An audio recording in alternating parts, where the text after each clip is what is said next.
Presentamos 24 horas Central.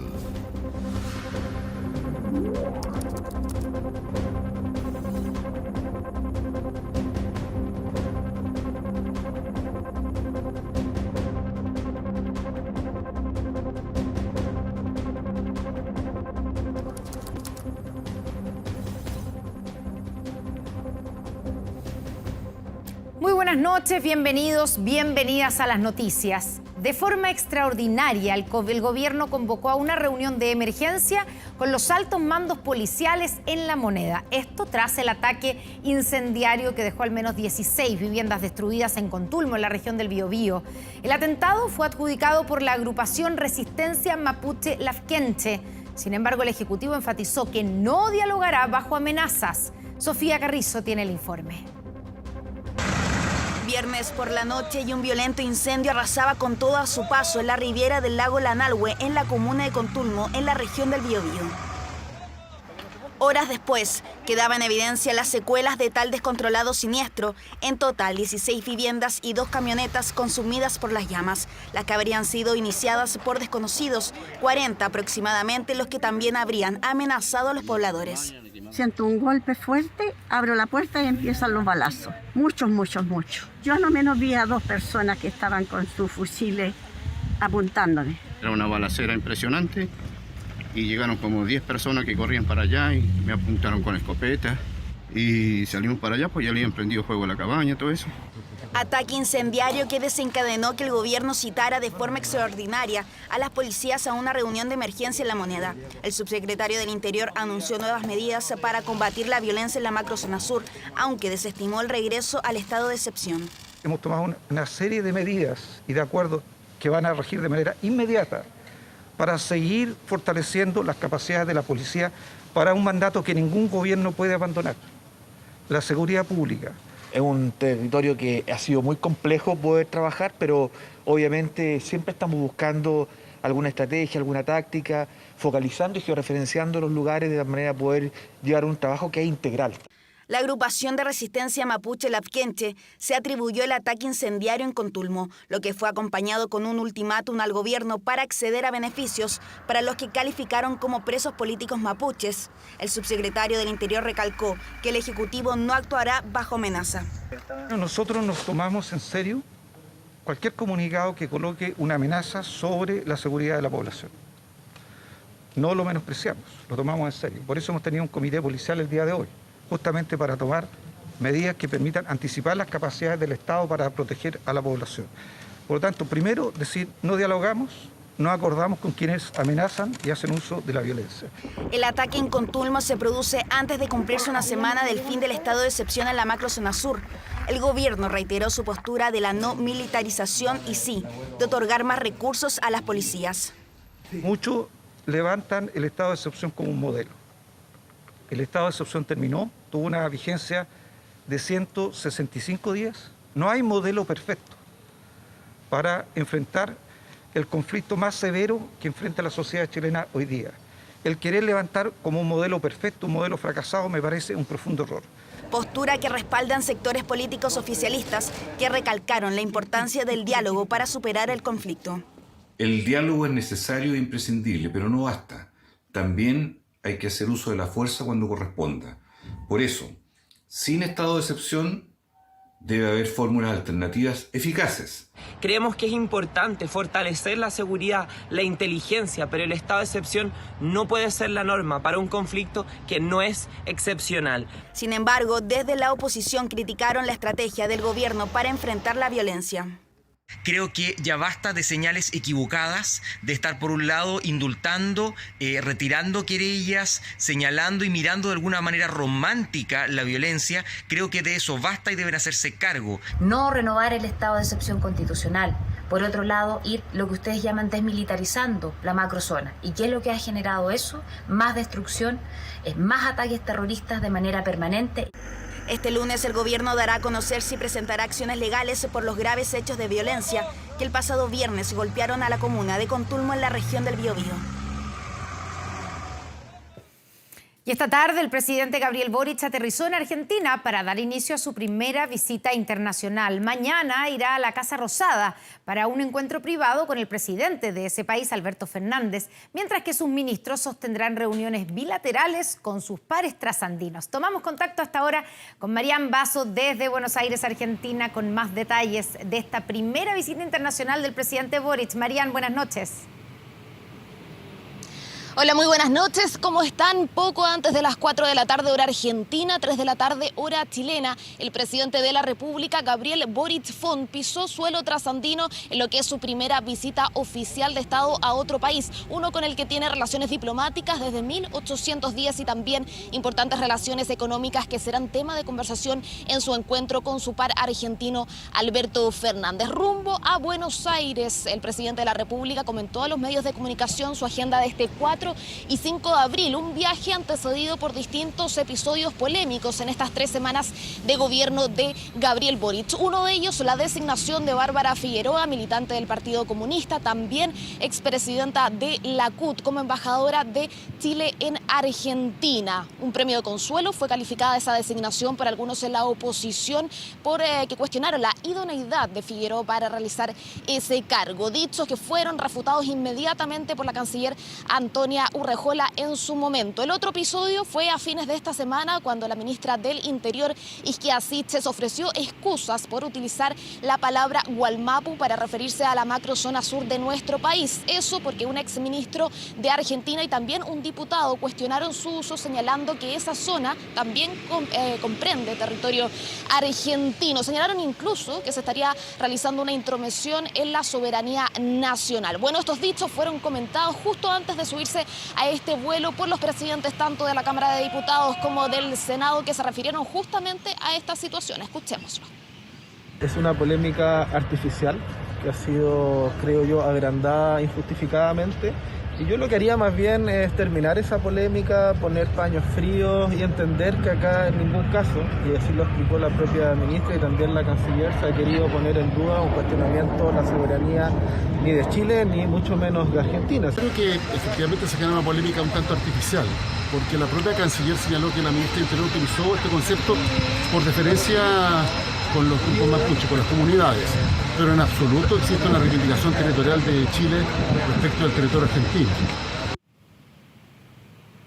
Sí, una comitiva también integrada por la canciller, por las ministras de Defensa, de la Mujer, de la Cultura, también por el ministro de Energía, que como tú bien lo decías, Connie, tienen reuniones bilaterales con sus pares argentinos para intercambiar distintas experiencias relativas a sus carteras. También la comitiva está integrada por líderes empresariales y por parlamentarios desde el oficialismo hasta la oposición. Por parte de la oposición, representantes de la UDI, el diputado Guillermo Fernández, también la senadora de Renovación Nacional, Paulina Núñez. Ellos dos, antes de subirse al avión, señalaron que van a solicitar formalmente tanto al presidente de la República, Gabriel Boric, como a la canciller que realicen gestiones justamente para revisar la solicitud de extradición de Galvarino Apablaza, el ex líder del Frente Patriótico Manuel Rodríguez, siendo uno de los autores, ¿no es cierto?, intelectuales del asesinato del senador Jaime Guzmán, los que se refirieron justamente en estas palabras.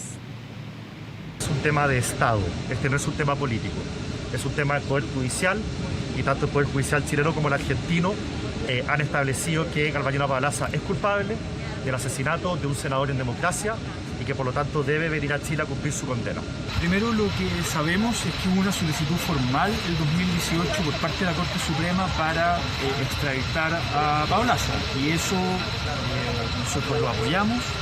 Pero eso tiene que seguir su curso institucional. Y nosotros hemos dicho, yo mismo he dicho públicamente hace mucho tiempo, también el presidente Gabriel Boric, que condenamos el asesinato a Jaime Guzmán en democracia.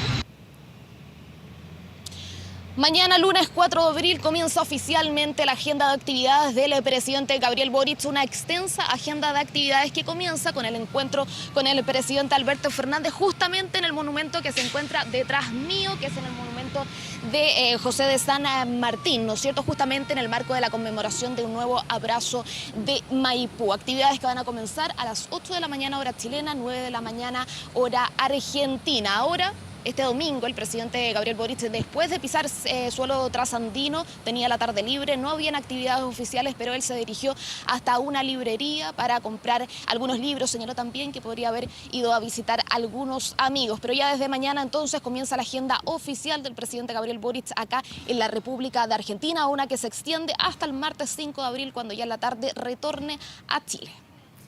La primera visita internacional del presidente Gabriel Boric. Muchas gracias, Marian Basso, desde Buenos Aires. Estamos en permanente contacto desde allá. Buenas noches.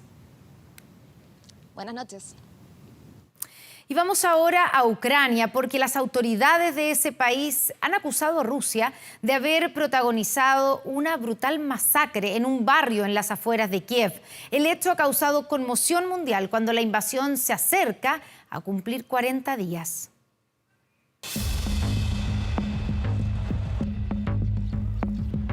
Esas personas solo estaban caminando y les dispararon sin razón. Imágenes devastadoras que impactan a Ucrania y al resto del mundo. Incluso el mismo presidente Volodymyr Zelensky quedó emocionalmente golpeado. Los presidentes no suelen dar estos mensajes, pero aquí estoy. El mal ha visitado nuestra tierra de la mano de los asesinos, verdugos, violadores, que se llaman a ellos mismos ejército. Después de lo que han hecho, solo merecen la muerte. Las palabras no alcanzan a describir la desolación que vive el pueblo de Bucha, ubicado a las afueras de la capital ucraniana y donde vivían un poco más de 28.000 personas. Las imágenes son devastadoras. Hemos encontrado fosas comunes llenas de cuerpos de civiles, personas con sus manos y pies atados, gente con disparos en la parte trasera de sus cabezas. Claramente eran civiles que fueron ejecutados. La retirada de las tropas rusas de la región de Kiev dejó al descubierto la brutal masacre que sufrieron cientos de personas que nada tienen que ver con el conflicto. Las calles se convirtieron en caminos de la muerte, con más de 400 cuerpos de civiles asesinados y otros cientos enterrados en fosas comunes. Una imagen satelital mostró una zanja de 14 metros de largo excavada alrededor de una iglesia que se presume sería un espacio para ocultar cadáveres. Personas que murieron sin conocerse su nombre, edad ni nada que los identifique. La masacre de Bucha es la atrocidad más grande del siglo XXI. Después de lo que hemos visto en Bucha, podemos concluir, sin exagerar, que Rusia es peor que el Estado Islámico en una escala de crueldad en los crímenes cometidos. La masacre de Bucha ha causado impacto e indignación mundial, con líderes de distintos países exigiendo justicia y el fin a la invasión. En Alemania, miles de personas se manifestaron en contra de este y otros crímenes, haciendo un llamado al presidente de Rusia, Vladimir Putin, a detener sus acciones. Junto a nuestros aliados hemos decidido aplicar más sanciones durante los próximos días. El presidente Putin y sus seguidores sentirán las consecuencias. Las autoridades ucranianas sumaron esta masacre a otros crímenes de guerra que habría planeado Moscú y esperan pronto poder enjuiciar al mandatario ruso ante la Corte Internacional de Justicia. Este domingo, el Papa Francisco reiteró su intención de visitar la capital ucraniana, cuando ya están próximos a cumplirse 40 días desde el inicio de la invasión. Yo siempre estaré disponible. Nunca he dicho que no. Estoy disponible. Autoridades ucranianas pidieron a miembros de la Cruz Roja Internacional documentar todos los crímenes que se encuentren en Bucha y otras zonas cercanas a Kiev para evidenciar el patrón de ejecuciones. Además de la masacre, Ucrania denuncia que al menos 11 alcaldes han sido capturados por Moscú con paradero desconocido. Una invasión que continúa dejando muerte, dolor y devastación a un país que solo añora tiempos pacíficos. Y aquí en nuestro país, hace 8 meses que la policía estaba detrás de 2 clanes dedicados a las salidas de los bancos, o sea, Asaltantes que seguían a clientes para robar su dinero fuera de las sucursales. Las bandas del Alexis y la Susana operaban en la zona occidente y sur de Santiago, pero ahora están detenidos. ¿Cómo actuaban y cómo evitar estos delitos? Ponga atención. Asaltantes que siguen a clientes bancarios para robar su dinero recién retirado. Es la salida de banco, una modalidad peligrosa y donde solo importa el millonario botín. Hace 8 meses que la Fiscalía Sur y la Policía de Investigaciones seguían a la banda del Alexis y la Susana, dedicadas a este delito. Asaltos reiterados en el sector sur y occidente de la capital. Son aproximadamente 20 delitos que han sido por ahora individualizados. Aproximadamente entre 10 delitos por cada una de estas bandas criminales. Los clientes iban a las sucursales bancarias a buscar su dinero en efectivo, pero eran vigilados por asaltantes dentro del banco, como esta mujer que jamás perdió la vista de la víctima. A veces asaltaban afuera del banco, en otras los seguían en el camino para robar en la puerta de sus casas.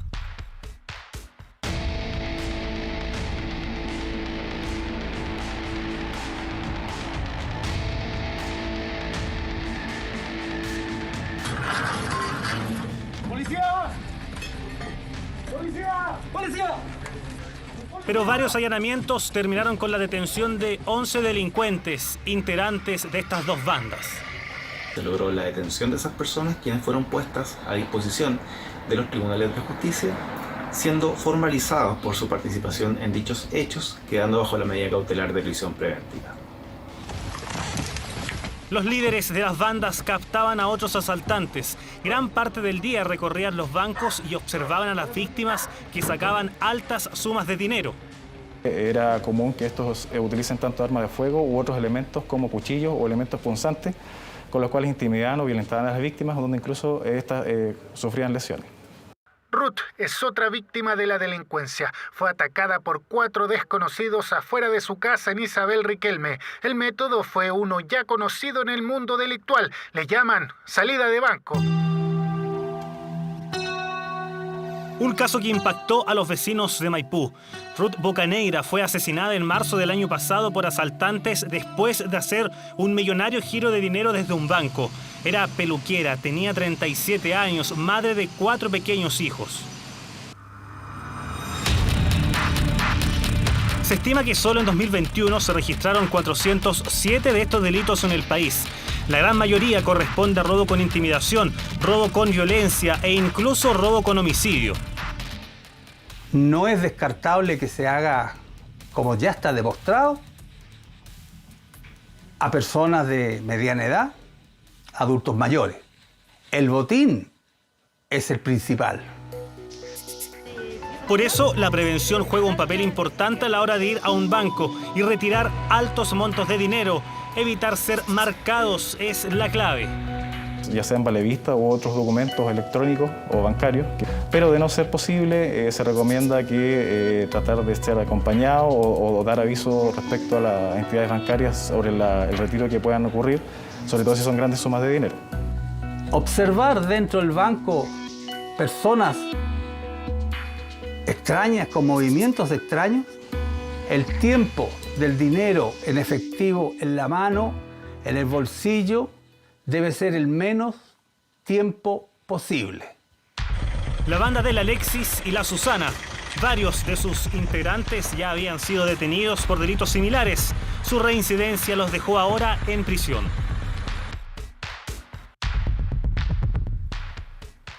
A 4 años de la puesta en marcha de la Ley de Inclusión Laboral, que establece que las empresas con más de 100 trabajadores deben reservar un 1% de los puestos para personas con discapacidad, el balance no es bueno, porque estudios han demostrado que si bien las empresas que cumplen la normativa van en aumento, y ya son más de 5.000, los contratos son de corta duración y muy baja permanencia.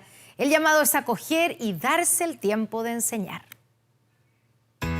Con más de 100 años de historia, la panadería San Camilo, ubicada en Matucana con San Pablo, no solo destaca por vender una de las marraquetas más crujientes de Santiago, también se ha transformado en una empresa modelo a la hora de hablar de inclusión laboral. Hasta allí llegó la ministra del Trabajo para conocer la experiencia de 6 jóvenes con discapacidad que se han transformado en piezas claves de la cadena productiva. Nunca había trabajado con contrato, aporto económicamente, soy una persona más trabajando. Soy más independiente, me gusta tener mi dinero para cumplir mis proyectos. Y ese es el espíritu de esta ley, que las personas con discapacidad, que suman más de 2.600.000 en nuestro país, sientan que son un aporte, que ganen su propio dinero y que sean capaces de valerse por sí mismos. Claramente esto demuestra que la inclusión laboral sí es posible y ojalá que se animen más empresas. Hay una obligación legal que cumplir, que estamos evaluando su cumplimiento, han sido estos últimos 4 años de implementación de la ley y tenemos que revisar cómo vamos avanzando en el cumplimiento de la cuota, pero también además tenemos que revisar cómo se están tomando las medidas que permiten la permanencia estable en el empleo. A 4 años de la implementación de la ley de inclusión, solo un 39,5% de las empresas tiene trabajando a personas con discapacidad. Lo más preocupante es que del total de los contratos registrados el 2021, solo un 65% sigue vigente. Tenemos un desafío país por avanzar en el cumplimiento de la Ley de Inclusión Laboral 21-2015. Necesitamos que haya inclusión real y efectiva. No podemos seguir siendo los ciudadanos de segunda clase. Incluir no solo es contratar por un periodo corto de tiempo, es enseñar, convivir y acoger a las personas que históricamente han sido marginadas de la sociedad y que tienen muchas ganas de trabajar y demostrar que pueden.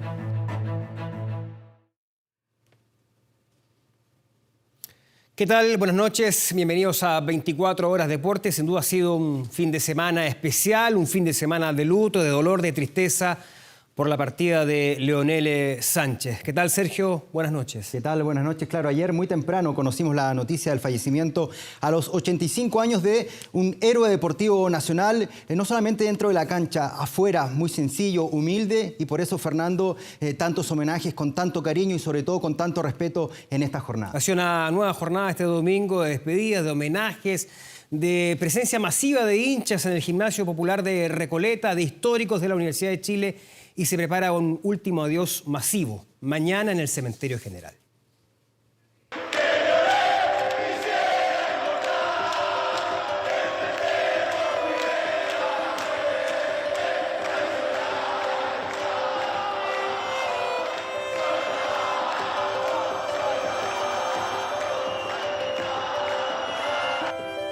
Una verdadera fiesta, una despedida a lo grande, como lo merece la leyenda de Leonel Sánchez.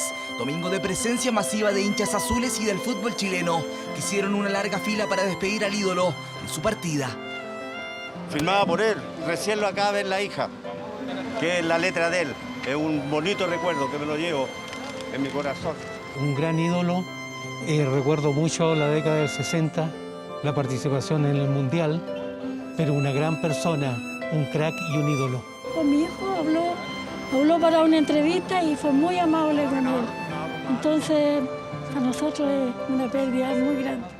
Es el cariño de quienes lo disfrutaron en una cancha o compartieron con él, como la historia de don Claudio, que más de algún partido de barrio jugó con su ídolo y amigo.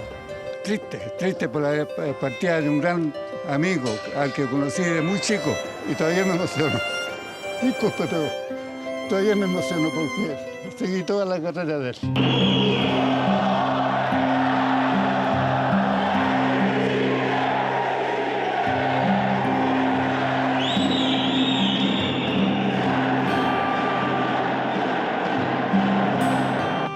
La camiseta azul la une el pecho, el amor de su vida. Y también entregó sus conocimientos a referentes que llegaron a despedir al gran Leonel. Creo que todos los que fuimos amigos de él, alumnos de él, los que crecimos junto a él, tenemos solamente palabras de agradecimiento para él, para su familia. Era una persona que te enseñaba a amar este club y él era la U, ¿no? Era la U.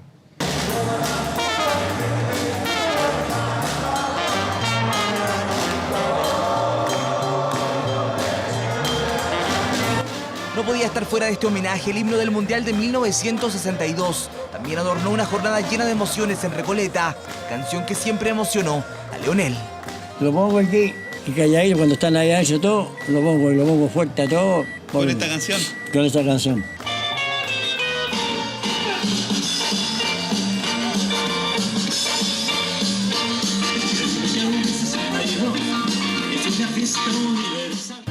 Parte del plantel actual de la U también se hizo presente. Cristóbal Campos, Camilo Moya, Luis Felipe Gallegos y Felipe Seymour acompañaron al ídolo y destacaron su grandeza.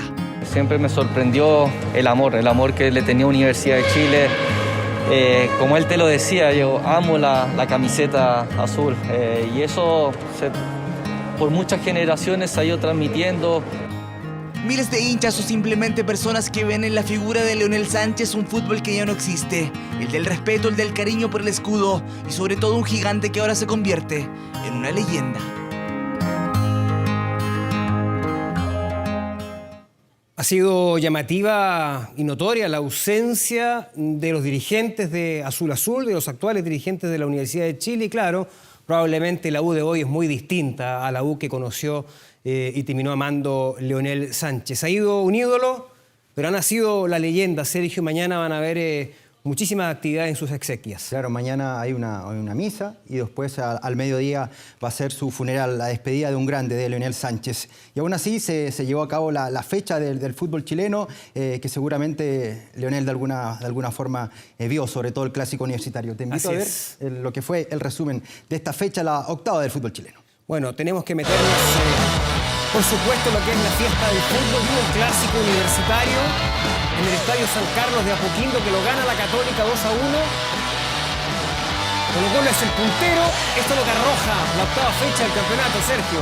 Claro que sí, Colo-Colo es el puntero con 17 puntos.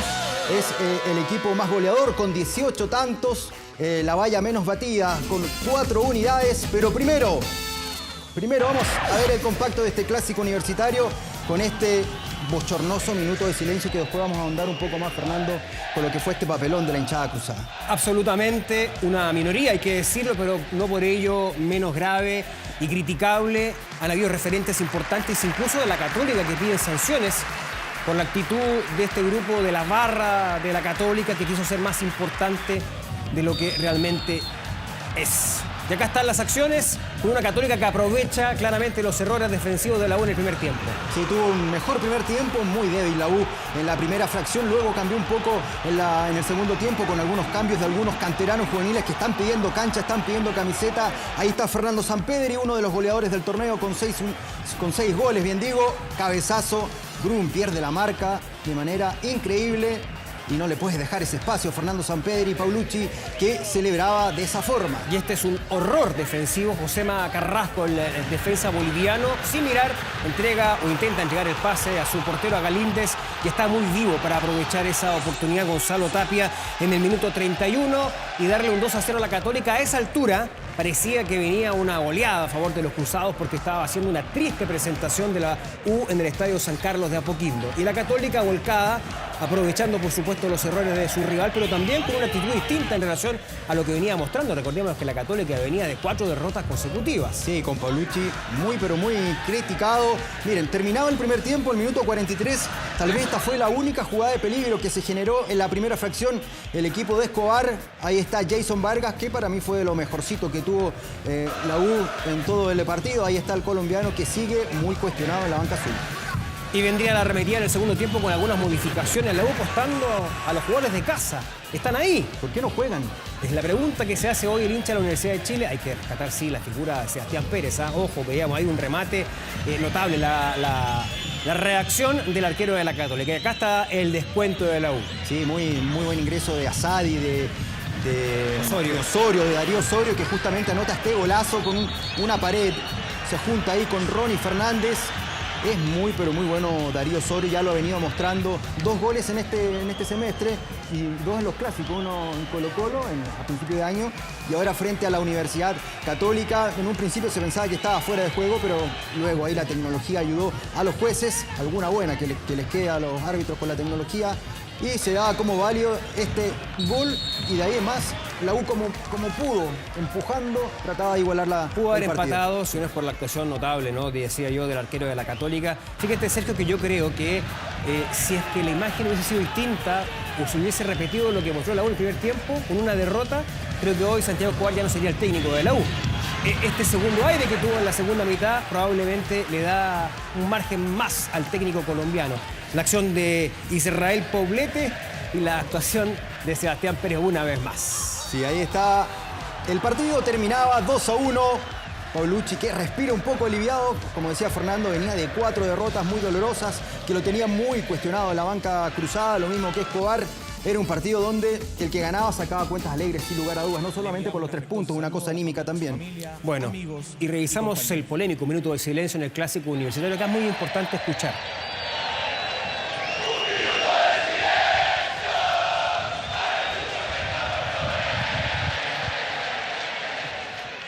Esa fue la actitud de un grupo de la barra de la Católica, clarito, ¿no? Justo el día en que había muerto Leonel Sánchez, un ídolo del fútbol chileno. Pero hay que rescatar esto otro. El aplauso de la gran mayoría del Estadio San Carlos de Apoquindo, que aplaca el mal comportamiento, lo brutal de la actitud de un grupo de hinchas de la barra brava de la Católica, que hoy lo tiene en la mira, porque incluso han habido referentes de la UC, de su historia, que están pidiendo sanciones para San Carlos de Apoquindo y para esos hinchas, en el caso de Jorge Aravena. Debería ser así. O sea, hay tecnologías que los pueden reconocer. Juan Tagle ayer decía, eran pocos. Sí, eran pocos, pero son hinchas de la Universidad Católica que le faltaron respeto a uno de los grandes futbolistas, deportistas de nuestra historia, y para mí debería haber sanciones, ubicar a la gran mayoría de ellos y no dejarlo entrar por un buen tiempo, tal vez nunca más al estadio. Fíjate que no solamente le faltaron el respeto a Leonel Sánchez, al fútbol chileno, a un histórico de la selección, le faltan el respeto a lo que es también la tradición del Club Deportivo Universidad Católica, a los cruzados caballeros, a lo que debe ser la actitud permanente de quienes siguen a esta institución que es importante, señera, en nuestro país, como es la Católica. Por lo mismo, insisto, creo que va a haber una sanción por esta situación y por otras que estaban acumuladas. Si la Católica, con la actitud de algunos de sus hinchas, está en la mira, y mucho de eso se fue postergando a la espera precisamente de este clásico para que tuviera público. Esa es la verdad. Bueno, lamentable. Vamos al líder. Así es. Vamos al líder, a Colo-Colo, que tuvo un partido sin público. Recordemos que está sancionada la hinchada de Colo-Colo a propósito de las barras que se portan mal dentro del estadio. Recibiendo a La Calera, se esperaba un partido un poco más apretado, pero La Calera los últimos encuentros no ha estado muy fino y Colo-Colo arrasó durante los 90 minutos o un poquito más que duró este encuentro. Raro ver un partido sin público, uno recuerda los tiempos de pandemia. Fíjate que efectivamente, acá el reclamo de La Calera es que no había falta. Lo sanciona el juez Fernando Béjar en un compromiso donde una vez más los errores arbitrales fueron importantes. Y ese golazo, el de Gabriel Costa, en todo caso, en el minuto 23 la coloca en un ángulo y nada. Sigue así al Mundial, ¿no? Sí, sí. Perú. Sí, yo creo que bueno, estaba convocado permanentemente, va a ser uno de los que va a estar, que actúa en el fútbol chileno y que seguramente va a estar en Qatar en noviembre. Y esto es terrible, el error defensivo de La Calera, terrible. Sí, Kili Vilches le da un pase en su propia área a Santiago García, que comete un error, no logra bajar bien esa pelota y claro, le va a quedar a Solari, que le llega un regalo y va a convertir el 2-0 para el Cacique, y de ahí en más fue un partido absolutamente tranquilo, dominado para el equipo de Gustavo Quinteros. Ahí le queda una jugada muy extraña, ahí intentaba dar una habilitación, un pase, pero le quedó en el área y tenía que definir solamente Pablo Solari. Acá hay expulsión de Castellani, el balón aún no estaba en juego si no hubiese sido penal. Exacto. Y expulsión. Por lo tanto, aquí lo que correspondía, era precisamente la revisión del VAR, porque el juez en la cancha no había advertido este codazo de Castellani. Hay que darle algunas sobre el uruguayo Falcon. Hay que darle algunas buenas a los árbitros de repente. Sí, por supuesto. En este caso el VAR. Tarjeta roja directa, nada que discutir. De hecho, el propio jugador le reconocía después en el primer tiempo. Lo que pasa es que él reclamaba aquella acción que surge, donde surge el primer gol de Colo-Colo, ese tiro libre. Otro error en la salida. El arquero de La Calera, un par de fechas atrás, tuvo otro error con Ñublense. Arces, el arquero de La Calera, y ahí está el gol. Muy buena habilitación de Lucero para que Marcos Volado anote a los 48 del segundo tiempo. Comenzaba el segundo tiempo, un 3-0, y claramente iba a ser un trámite para Colo-Colo, Qué bueno que es Lucero, lamentablemente está peleado con el arco. Pero es un gran habilitador. Es muy inteligente para jugar. Y a propósito de Lucero, acá hay penal en contra de Marcos Volado. Colo-Colo tuvo un penal a favor y le anularon un gol a otro más a Marcos Volado. Si no, podría haber sido más extenso el resultado. Aquí, bueno, falla la ejecución desde los 12 pasos. Lucero, de todas maneras, insisto, tiene buenas estadísticas como habilitador. Le falta, por supuesto, la otra faceta que es muy importante, la más importante por la cual lo trajeron, que es hacer goles. 18 goles tiene Colo-Colo, el equipo más goleador del torneo. La valla menos batida con 4. Es el equipo con más victorias junto a Cobresal, que tiene 5.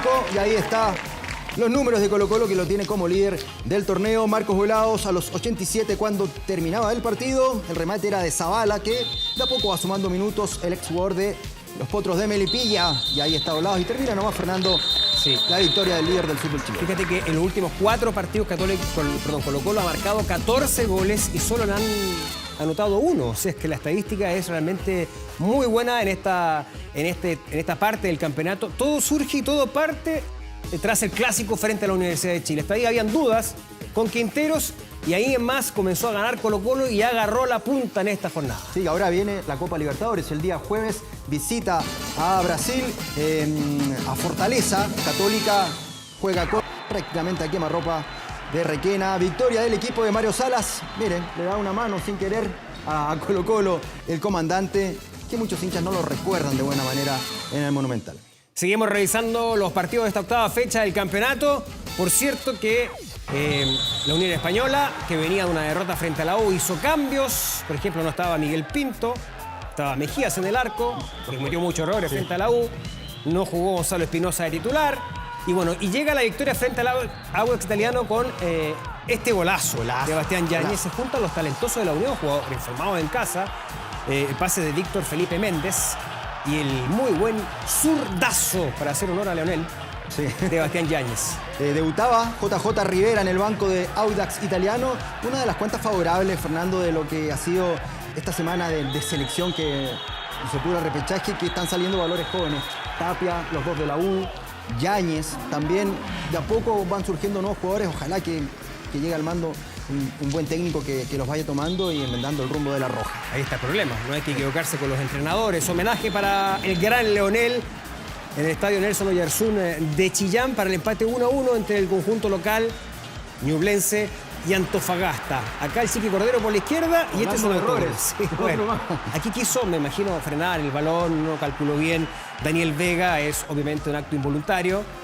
Pero resaltamos la pared, la jugada colectiva, cómo lo armó Ñublense para llegar al arco de Antofagasta y ponerse en ventaja. Iba a venir el empate de Antofagasta. Ahí está, un ex Universidad de Chile que no le fue para nada bien. En Huachipato anduvo mejor el panameño Gabriel Torres, que le daba el 1-1 a Antofagasta en su visita al Nelson Oyarzún.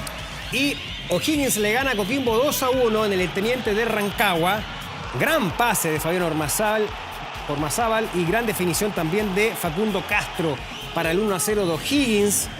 Minuto 59, derrotando al portero Formento. O'Higgins de a poco se está metiendo ahí dentro de los primeros de la tabla de posiciones. Ya vamos a estar revisando cómo va esa tabla. Va a venir el empate de Joe Abrigo, o Abrigó. Joe Abrigo, él dice que es su apellido. Tiene 6 goles, uno de los goleadores del torneo. Tal vez uno de los últimos o de los únicos puntos positivos de Coquimbo, que está ahí en la lucha en los últimos puestos de la tabla. Y el Tuco Hernández, ex seleccionado nacional, cuando terminaba el partido, de hecho fue la última jugada, le da la victoria a O'Higgins, un equipo donde es realmente ídolo el Tuco Hernández. Ahí está el momento en que Matías Gila, el juez del partido, da como terminado el encuentro. Sí, minuto 95, gol de Pedro Pablo Hernández. Y vamos a la victoria de Everton ante una Les Serena que está complicadísima. Un técnico cuestionado como aguantado, Ivo Basay. Claro, gran jugada el Chupete. Y el gol es muy bueno de Richard Paredes porque define de taco dentro del área para la apertura de la cuenta. Hasta ahí todo bien para La Serena, para el equipo Granate, que se ha venido quedando lamentablemente en el campeonato. Ahí está el gol de Lucas Di Llorio, que suma 5 en el torneo. Buen refuerzo. Sí, muy buen refuerzo. Alto, mide 1.91, uruguayo. El pase era de Juan Cuevas. Acá está el 2-1. Rodrigo Echeverría, algunas veces nominado por Reinaldo Rueda. Así es. A la selección. Jugó contra Colombia. De hecho, vean ustedes un pasito hacia adelante para quedar habilitado de Echeverría y anotar entonces el gol de Everton. Y finalmente, jugada de Matías Campos López y la definición de Luca Di Iorio, el jugador de Everton, en la victoria de Villamarina 3-1 frente a La Serena. Siguen los cuestionamientos para el trabajo de Ivo Basay, que resiste ahí en La Serena, no sabemos hasta cuándo. Estoicamente. La hinchada no lo quiere mucho.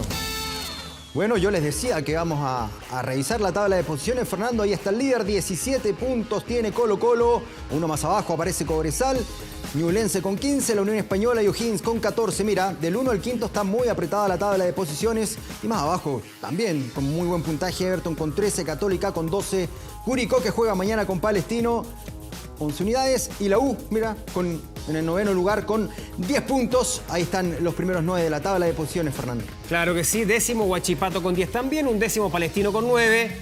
Unión La Calera se queda con 7 puntos y después hay 3 equipos con 6 puntos. Deportes Antofagasta, Audax Italiano, La Serena que queda penúltimo en zona de descenso y colista absoluto Coquimbo Unido con 5. Los dos equipos de la región de Coquimbo en la campaña. Sí, pero muy cuestionados ambos técnicos. Veremos cómo salen tanto La Serena como Coquimbo de esa incómoda posición de la tabla de posiciones del fútbol nacional. Revisemos ¿Cómo viene? ¿Cómo viene la próxima fecha? Sí. Bueno, Everton con Huachipato se van a enfrentar el próximo sábado 9 de abril. Coquimbo frente a la Universidad de Chile. Dos equipos complicados, Coquimbo el colista. La una oportunidad de sumar, si no, me parece, lo de Santiago Escobar no da para más. Y ojo, la Católica va a recibir a otro equipo complicado como es La Serena en San Carlos de Apoquindo a las 20 horas. No sabemos si con público, Ojo, que puede caer una sanción para la Católica. Sí, partidos del día sábado, el día domingo. Cobresal con Audax Italiano. Cobresal que va a intentar retomar la punta y un Audax Italiano, como veíamos, muy complicado. Palestino con Ñublense. Unión Española con Colo-Colo. Ahí está el partido del líder en el Santa Laura. A las 17:30 horas el próximo día domingo. Y Unión La Calera con Curicó. En Sausalito se va a jugar este partido a las 20 horas.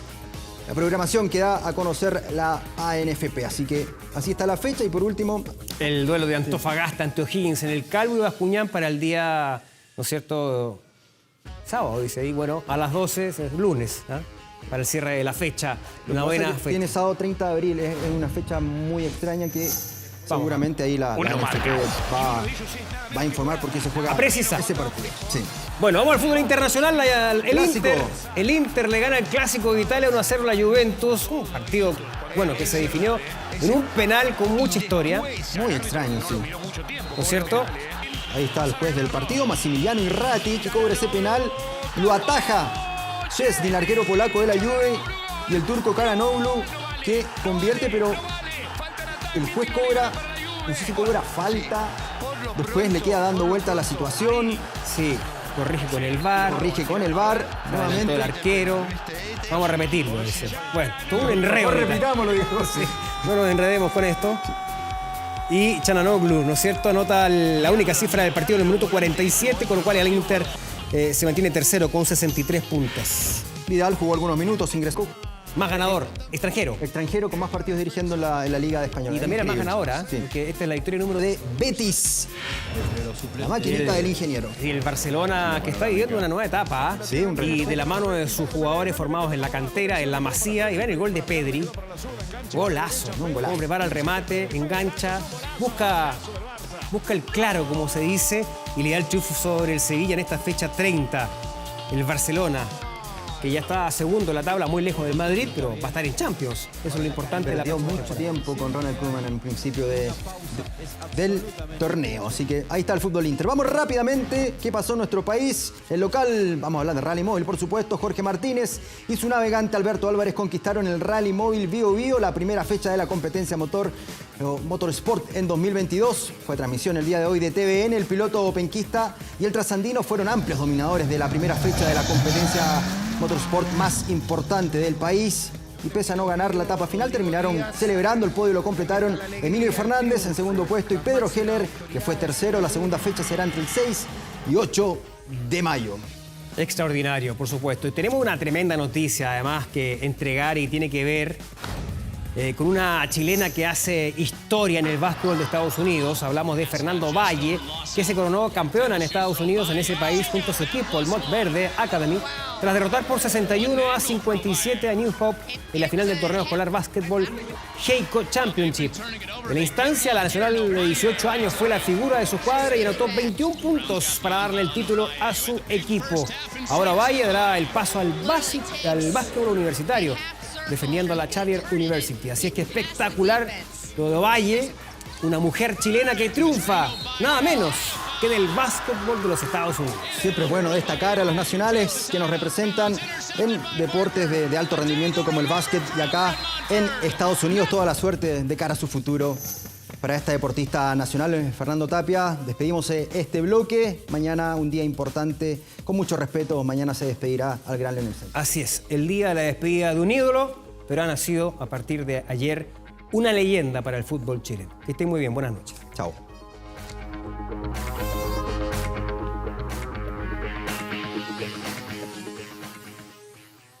Y después del deporte, con otras informaciones. La muerte de la contadora Viviana Heger ha estado llena de dudas y preguntas desde hace más de una década. La plataforma Netflix estrenó el teaser de una serie de ficción inspirada en este enigmático caso policial ocurrido en Puerto Varas. ¿De qué se trata y cuándo será el estreno? Aquí se lo contamos.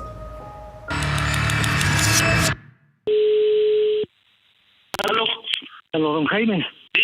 Está aquí en la casa. ¿Quién? Viviana. No está ahí. Pero está muerta. El 29 de julio de 2010, en la sureña e idílica comuna de Puerto Varas, ocurrió un hecho que los conmovería para siempre a ellos y a todo Chile. La contadora Viviana Heger había desaparecido sin dejar rastro. Cuando Viviana desapareció, lo primero que se pensó fue en un secuestro. 42 días después, y pese a que las policías habían buscado y rebuscado en su casa, que se había ofrecido una recompensa ante un supuesto secuestro, el cuerpo de Viviana apareció en la guardilla al costado del dormitorio de su hija menor. Su esposo fue el primer sospechoso, Jaime Anguita, quien detectará un fuerte olor en la vivienda, donde incluso se quedaron a dormir efectivos de la PDI. Yo no tengo absolutamente nada que ver. Yo creo que nadie la mató. La habían amarrado, asfixiado. José Pérez declaraba que él había sido el autor del crimen por encargo. Señora Anguita, cuando llegó él me dijo que va a hacer desaparecer a la señora Viviana. Tengo 5 millones de pesos y algo desaparece.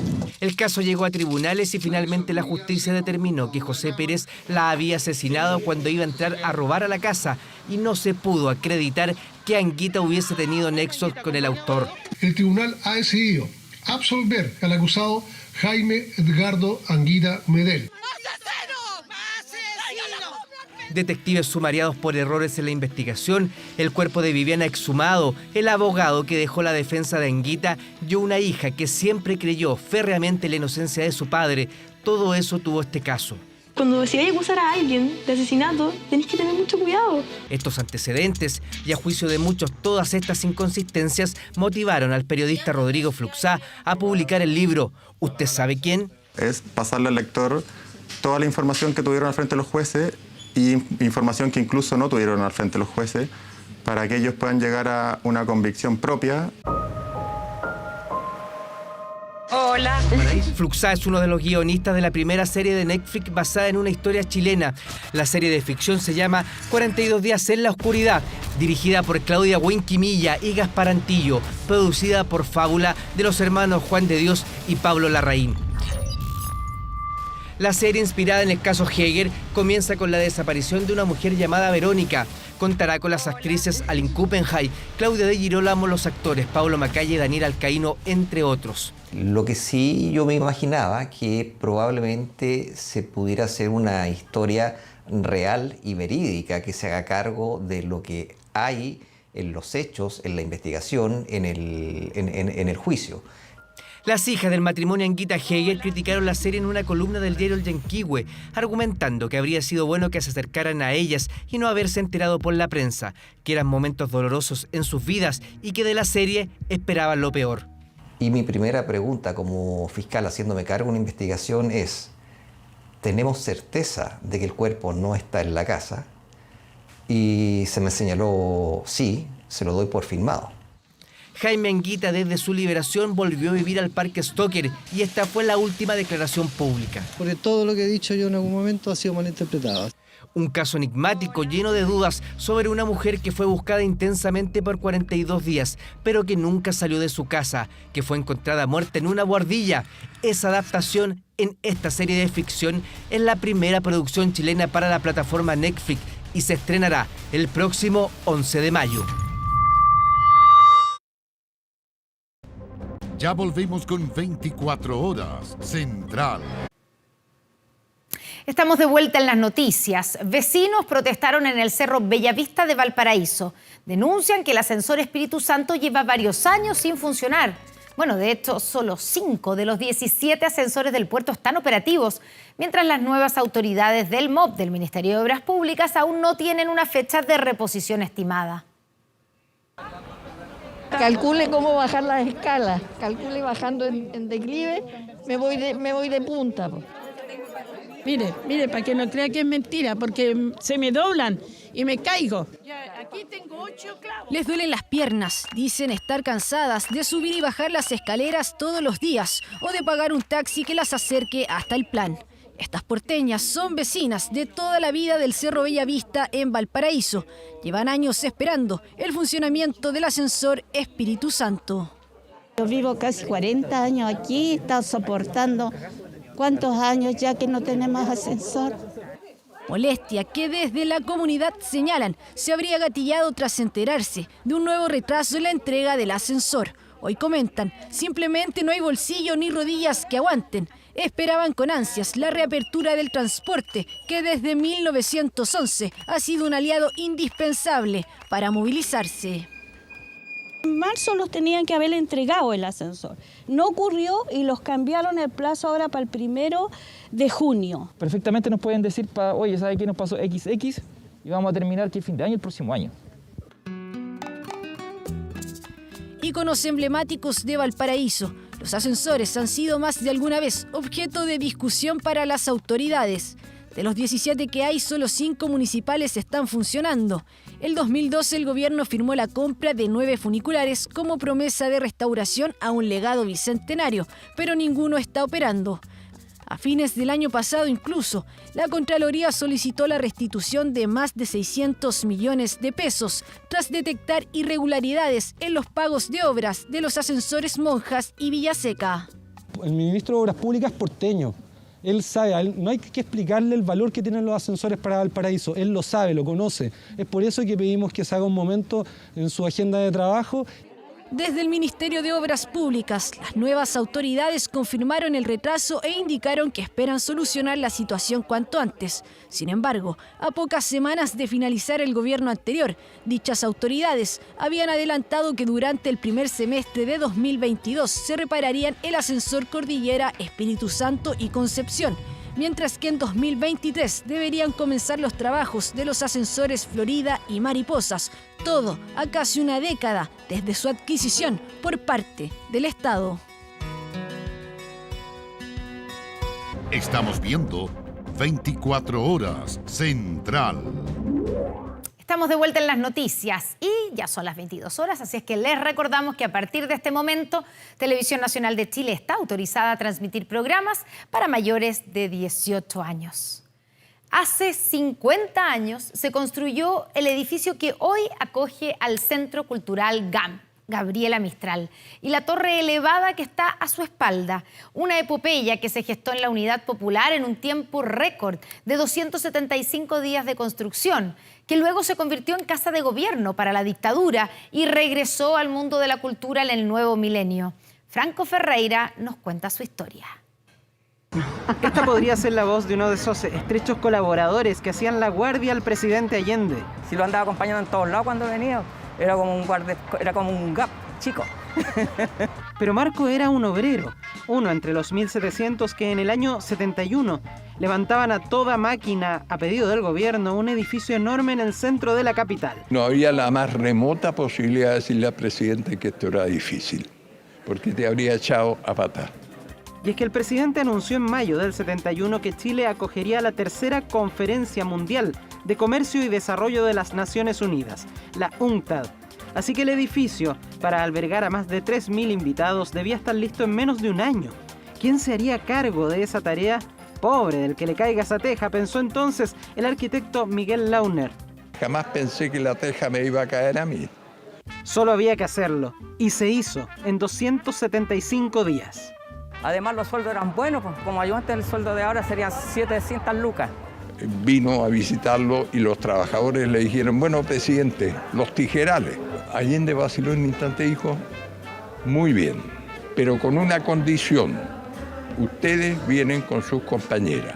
Decirle a los obreros de la construcción del año 71, los machistas máximos que te pudieras imaginar, que tenían que venir con sus compañeros, era difícil de admitir, pero como cresta no le iban a decir que no, presidente.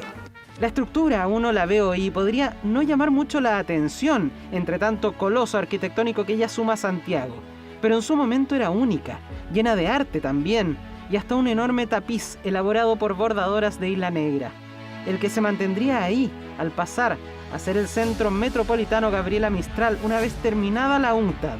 Que era un lugar abierto para todos, no era un lugar cerrado para un grupo. Cuenta su primera directora, esposa de uno de los emblemáticos socialistas de la época, Clodomiro Almeida, y quien se abocó a la administración del lugar en su apertura a la gente.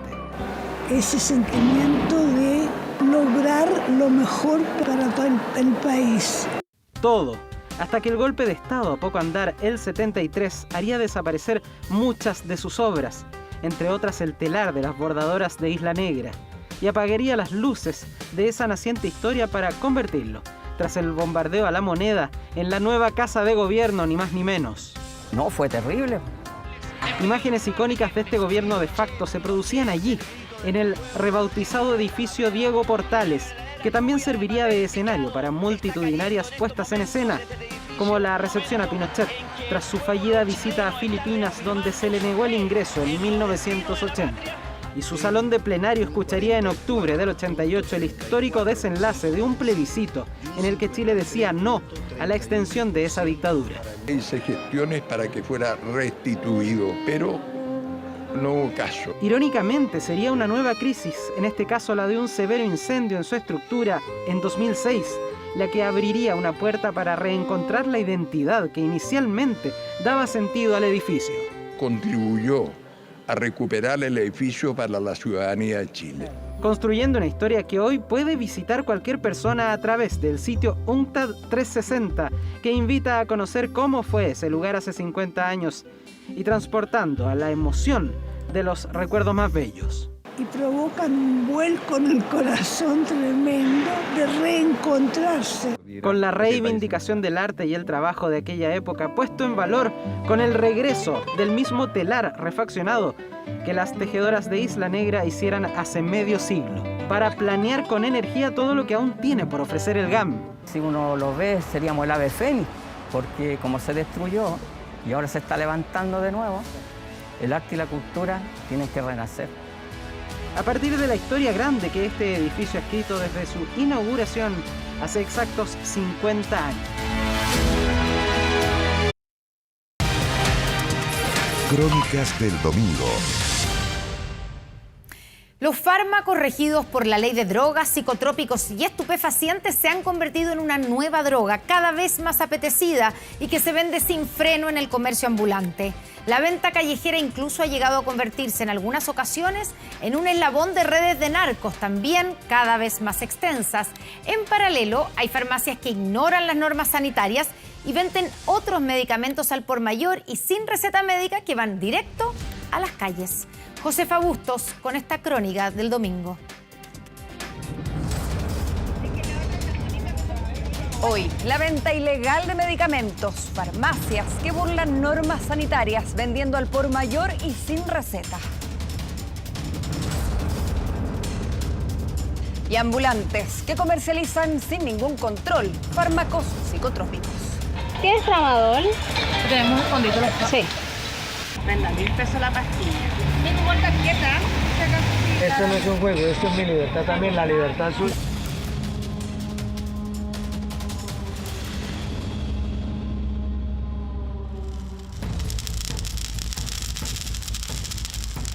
automedicación va en alza e incluye desde medicamentos de venta libre hasta psicotrópicos y estupefacientes, todos insólitamente disponibles en el comercio callejero.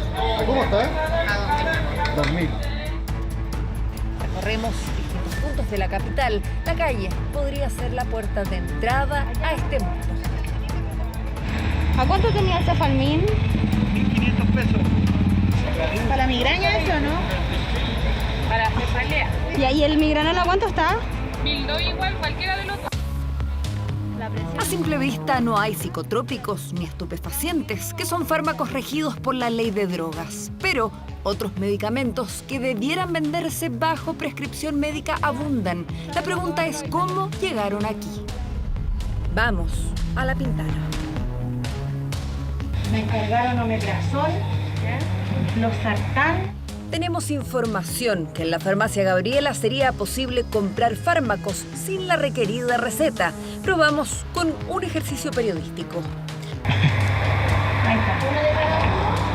Pedimos Sopiclona, vendida bajo receta retenida porque su mal uso es más riesgoso, y amoxicilina, omeprazol y losartán, vendidos bajo receta simple. La Sopiclona no le puedo meter 5 cajas, es con receta médica. ¿Podemos saber cuántos salen igual? 5.000, 10.000. En minutos conseguimos otros medicamentos sin mostrar una receta, pero hay más.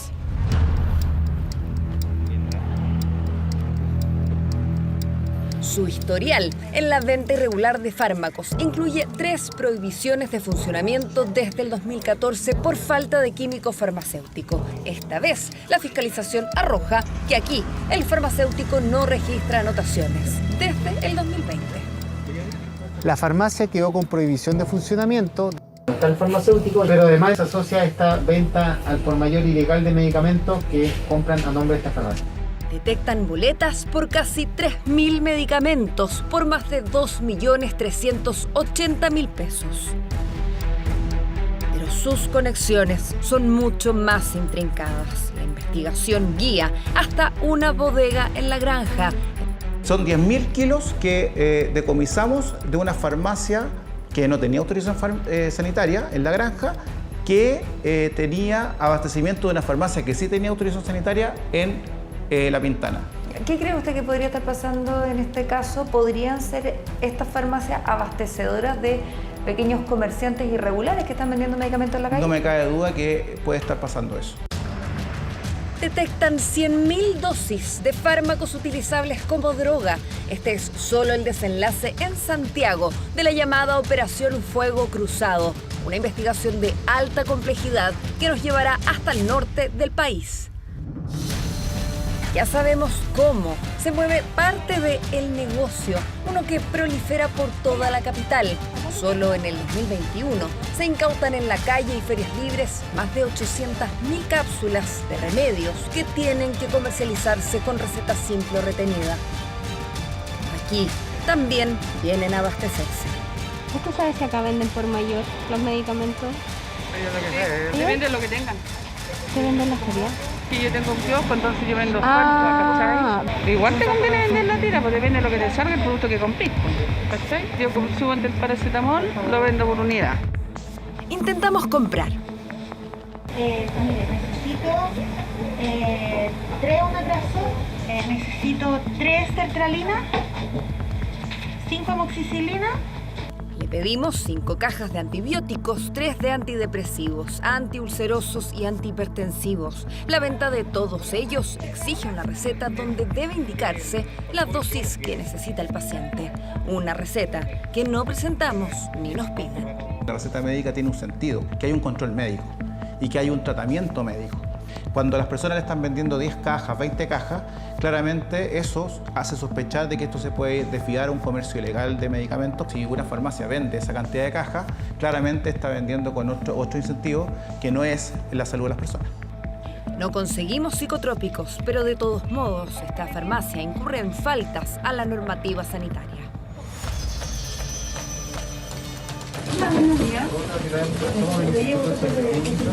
El ISP fiscaliza el local, que figura lleno de clientes en la fila. Otros van saliendo con sus compras. Al interior, las funcionarias no dejan de atender, pero la inquietud de los clientes crece.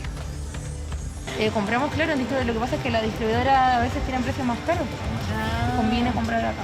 La lata que da, que esto presta a que los de la calle vengan a comprar y compren para vender en la calle. Pues, No, señora, me están fiscalizando el servicio de salud y necesito que todos se retiren del local. La venta al por mayor también perjudica a los pacientes que necesitan sus remedios. Entonces, le pido todas las disculpas, pero no puedo seguir atendiendo. Por culpa de ustedes, ¿ves? Una hora aquí, caballero dependiente de oxígeno y no lo van a atender. Necesita su remedio.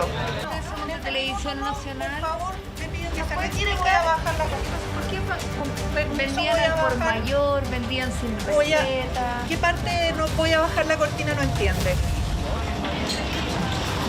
¿Usted siempre compraba acá? Yo compro una lista completa. Ah, mire, hartas cosas. Sí. Nos muestra la lista por 69 medicamentos. ¿Y eso usted lo consume? No, ¿Qué hace con eso? son encargos. Encargo. Sí. Oiga, pero de eso también piden receta simple, porque usted tiene la receta. No. ¿Por qué no quieren conversar? Nosotros tenemos registros de que acá venden al por mayor, venden más de lo que se debe, que no exigen las recetas. Menos de remedio, digamos. Lo que se constató es que hay venta de medicamentos sin respetar su condición de venta. Se están pidiendo todos los antecedentes para poder comparar y demostrar que efectivamente hay venta al por mayor.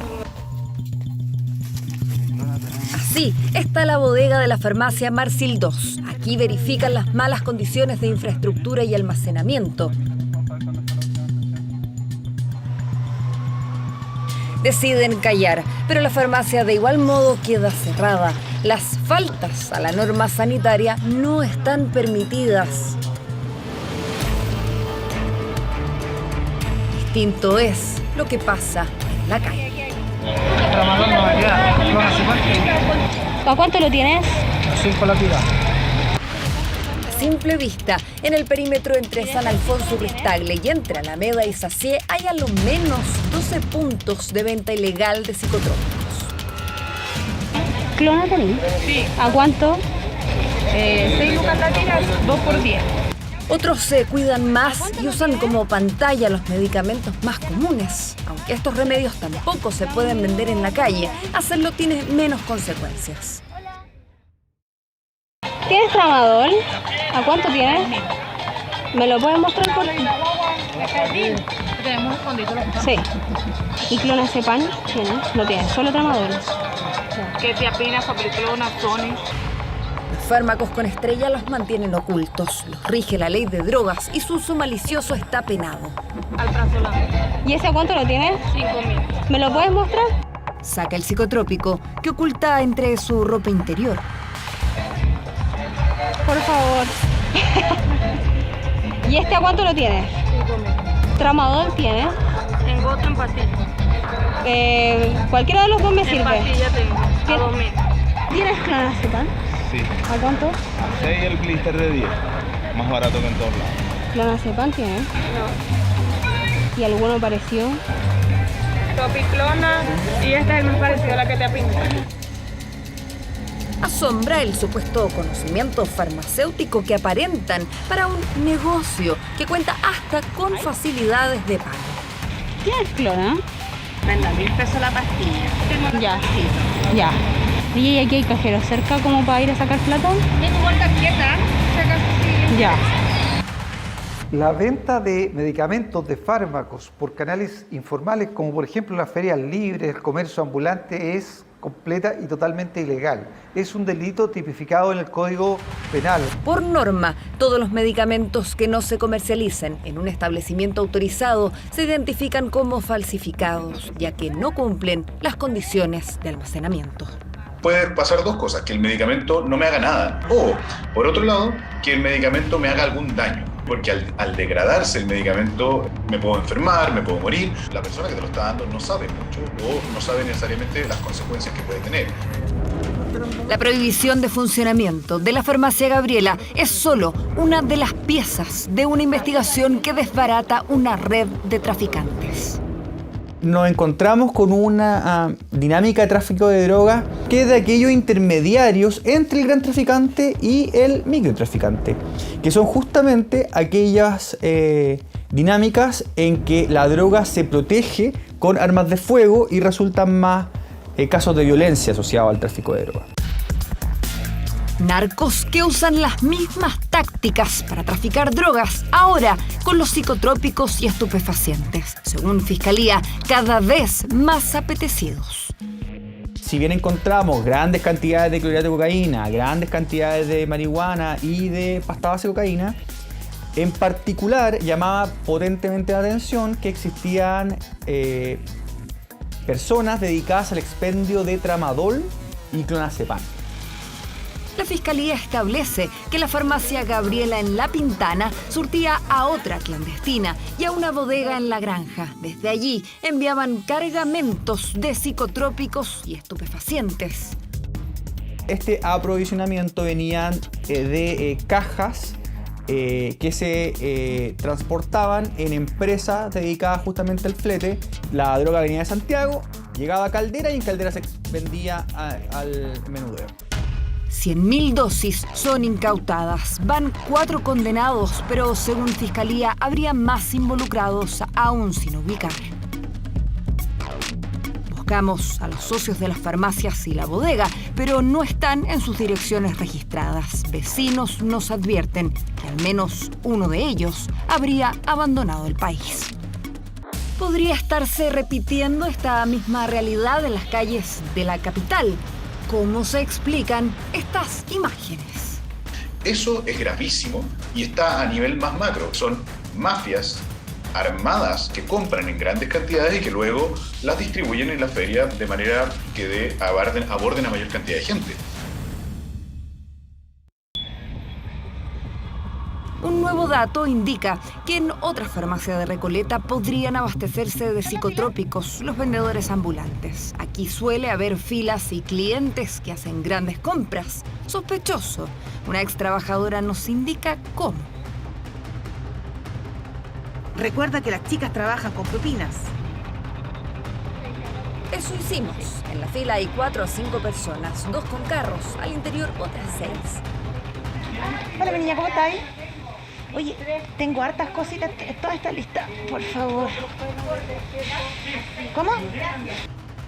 Pedimos fármacos sujetos a la ley de drogas, o sea, psicotrópicos y estupefacientes, y otros con receta retenida y simple, tal como nos aconsejaron dentro del papel, está la propina. Nos solicitaron una propina para nosotros poder acceder a ellas. Perdón, o sea, eso ya es gravísimo, porque en el fondo lo que está detrás de eso está el incentivo, ¿cierto?, de querer vender más medicamentos para ganar un extra. Corazón, dígame. Ah, ya. Ah, ya. Algo ocurre, que finalmente no nos venden psicotrópicos, pero compramos sin receta 30 cajas de distintos medicamentos. Constatamos que otros invierten mucho más.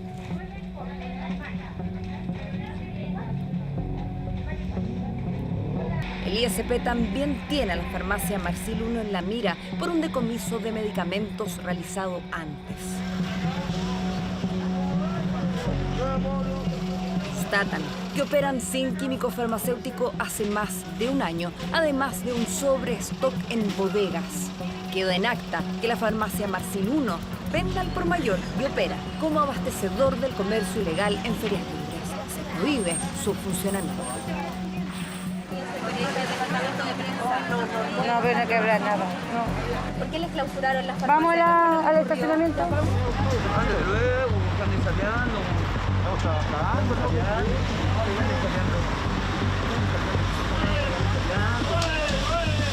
Nosotros fiscalizamos ferias y encontramos esas fiscalizaciones de feria, tirando el hilo de la investigación, a que finalmente detrás de esto hay una farmacia que termina vendiendo esta cantidad enorme de medicamentos. Entonces, ¿cómo se están abasteciendo? Lamentablemente a través de farmacia.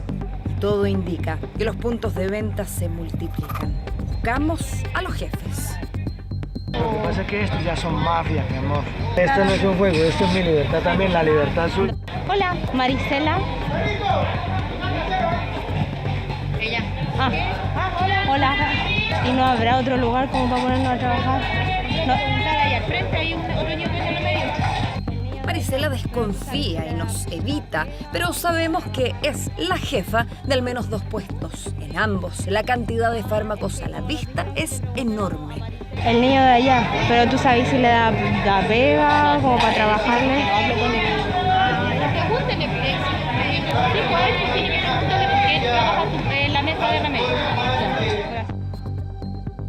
Intentamos ahora con quien Marisela nos sugiere. ¿Tú sabes si hay alguien a quien le podamos trabajar para vender?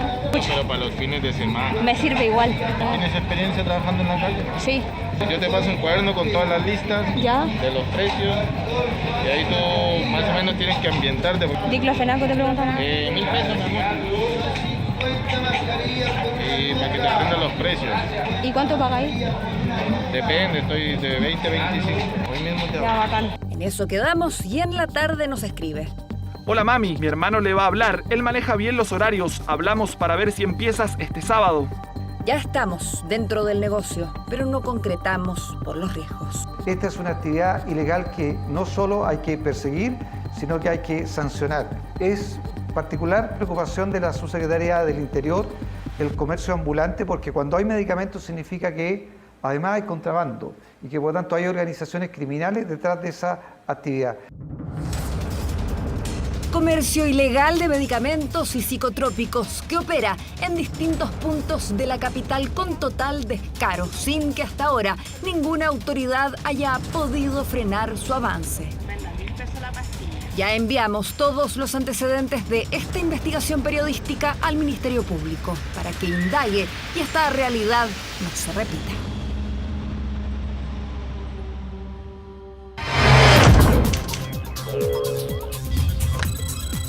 ...24horas.cl. Y atención, porque a propósito del comienzo de la operación Renta 2022, estudiantes universitarios ofrecen atención gratuita para orientar a las personas que tengan dudas a la hora de realizar el proceso. ¿En qué consiste la asesoría? ¿Cómo acceder a ella? Toda la información la podrás encontrar en nuestro portal de noticias 24horas.cl. Y terminamos aquí las noticias, pero quédese en TVN porque ya viene Estado Nacional hoy día con un panel de constituyentes, además un panel político que analiza todo lo que ha ocurrido durante la semana y como invitada la alcaldesa de la Municipalidad de Santiago, Iracy Hasler. Los esperamos en unos segundos más en Estado Nacional. Buenas noches.